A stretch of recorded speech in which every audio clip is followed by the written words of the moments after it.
D24 news కి స్వాగతం. కాకినాడ జిల్లా కిర్లంపూడి మండల ప్రజా పరిషత్ కార్యాలయంలో ఎమ్మెల్యే జ్యోతుల నెహ్రూ నిర్వహించిన ప్రజా దర్బార్ కార్యక్రమానికి అధిక సంఖ్యలో ప్రజలు హాజరై అర్జీలు సమర్పించారు.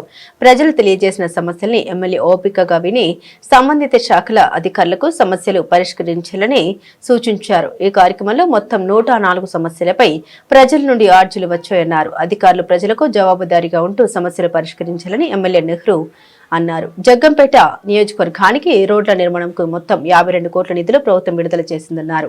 అదేవిధంగా జగపతి నగరం సర్పంచ్ గుడాల శ్రీలత రాంబాబు ఆధ్వర్యంలో మంచినీటి ట్యాంకులు ప్రారంభించడంతో పాటు ప్రజా ఆరోగ్యాన్ని దృష్టిలో ఉంచుకుని జగపతి నగరం గ్రామ శివార్లో ఏర్పాటు చేసిన చెత్త డంపింగ్ కేంద్రాలకు వాహనాలను జెండా ఊపి ప్రారంభించడం జరిగిందన్నారు. సర్పంచ్ గుడాల శ్రీలత రాంబాబు నూతన గృహ ప్రవేశ కార్యక్రమంలో పాల్గొనడం జరిగిందన్నారు. ఏదైతే ఒక బాధ్యతాయుతమైనటువంటి రాష్ట్ర ప్రభుత్వ పాలన ఈ రాష్ట్రంలో సాగుతుందో నాడు చంద్రబాబు నాయుడు గారి యొక్క నాయకత్వంలో ఆయన ఆదేశం ప్రకారం ప్రతి శుక్రవారం ప్రజా సమస్యల పరిష్కారం కోసం ప్రజా దర్బార్ నిర్వహించమని చెప్పేసి ఒక ప్రణాళిక ఇవ్వడం జరిగింది. దానికి అనుగుణంగానే ఇక్కడ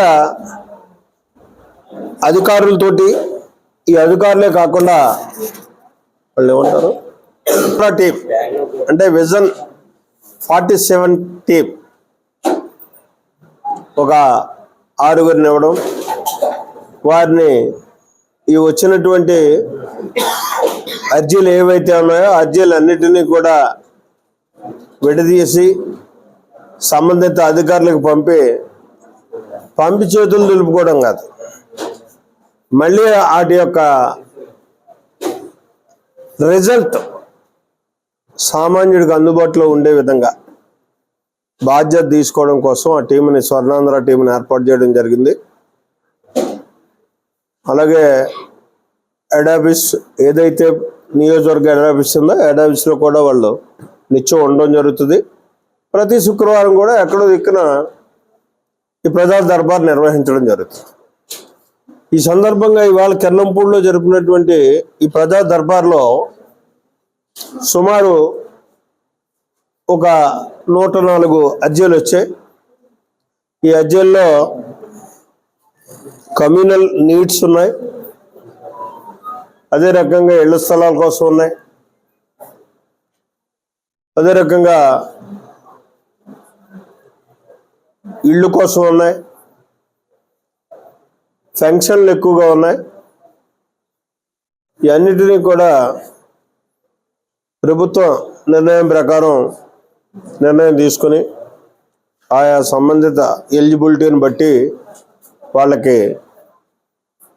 పాజిటివ్గానే ఈ ప్రభుత్వం రియాక్ట్ అయ్యేటటువంటి పరిస్థితి ఉంటుంది. ఎందుకంటే ఇది ఒక మంచి ప్రభుత్వం, ఈ ప్రభుత్వంలో సామాన్యుడికి చేరునుండేటటువంటి ప్రభుత్వం, ఉండాలనేటటువంటి ఆలోచనతో పనిచేస్తున్నటువంటి ప్రభుత్వం కాబట్టి ఖచ్చితంగా ఆ వైపే ఆలోచన చేసి ప్రజా సమస్యల పరిష్కారం కోసం నిత్యం కట్టుబడి పనిచేస్తాం. అందుకోసమే ప్రజా దర్బార్లు నిర్వహించడం జరుగుతుంది. ఇంతేకాకుండా ఈరోజు చూసుకున్నట్టయితే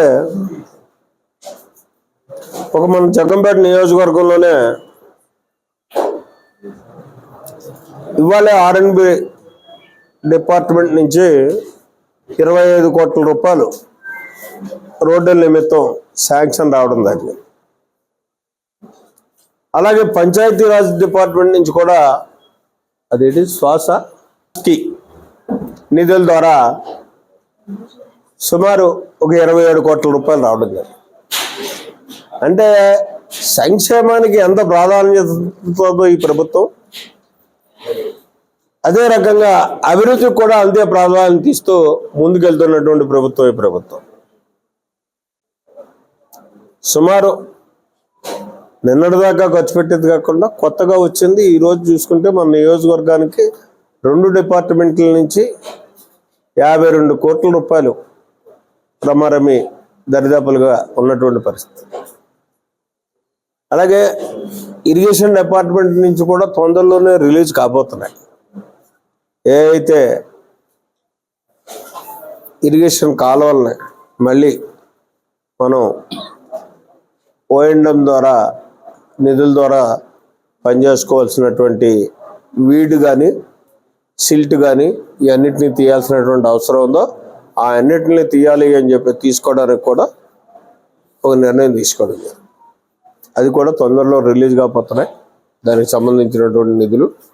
అంతేకాకుండా ప్రత్యేకంగా ఏదైతే జగపతినగరం గ్రామ పంచాయతీ ఉందో ఇవాళ గ్రామ పంచాయతీలో ఇవాళే డస్ట్ని మన గ్రామానికి దూరంగా వేయాలనేటటువంటి ఆలోచనతో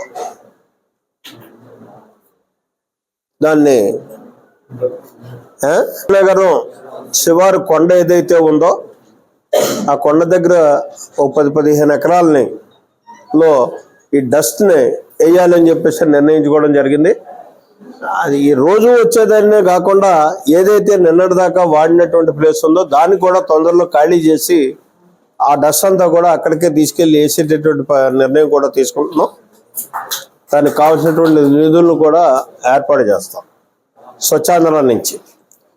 ఇది ఇదైతే ఇవాళ ఒక అదృష్టం. బాబాసాహెబ్ అంబేద్కర్ గారి యొక్క విగ్రహాన్ని ఇవాళ మనం పంచాయతీ భవనంలో ప్రతిష్ఠించుకోవడం అది చాలా శుభసూచకం. ఎందుకంటే పాలకులు ప్రతిరోజు కూడా బాబాసాహెబ్ అంబేద్కర్ని చూసి ఉద్యోగస్తులని ఆ ఆశయాలకు అనుగుణంగా ఏదైతే ఆయన ఆశయాలు ఉన్నాయో వాటికి అనుగుణంగా ఇక్కడ పరిపాలన చేయడానికి నిర్ణయాలు తీసుకోవడానికి ఒక మంచి సూచికగా ఉంటుంది అనేది నా ఆలోచన. అది కూడా ఒక మంచి కార్యక్రమాన్ని వాళ్ళ కిర్లంపూడిలో మనం చేసుకోవడం జరిగింది. అలాగే మా రాంబాబు కూడా నూతనంగా ఇల్లు కట్టుకున్నటువంటి సందర్భంలో మా అందరికీ మంచి భోజనాలు పెట్టాడు, అవి కూడా స్వీకరించాం. అలాగే 2 మంచినీటి ట్యాంకులను కూడా ప్రారంభోత్సవం చేసుకోవడం జరిగింది. ఇవాళ అంతా కిర్లంపూడి చుట్టూ పరిభ్రమించి అభివృద్ధి కార్యక్రమాలను ప్రజలకు అందించాం. ఇది కాకుండా ఇవాళ ఒకటే నాకు ఆలోచన వచ్చింది. ఏదైతే సింహాద్రిరాజు కాలం ఉందో చెల్లంగి గ్రామం దగ్గర నుంచి మన కిర్లంపూడి గ్రామ చివరి వరకు కూడా డస్ట్బిన్ కింద ఉపయోగిస్తున్నారు ప్రజలు. దాన్ని రైతులు చాలా ఇబ్బంది పడుతున్నారు. కింద కాలువ రైతులు నీరు వెళ్ళటం లేదని చెప్పేసరి దాన్ని ముందుగా పంచాయతీ మన PWD డిపార్ట్మెంట్ నుంచి ఆ కాలువ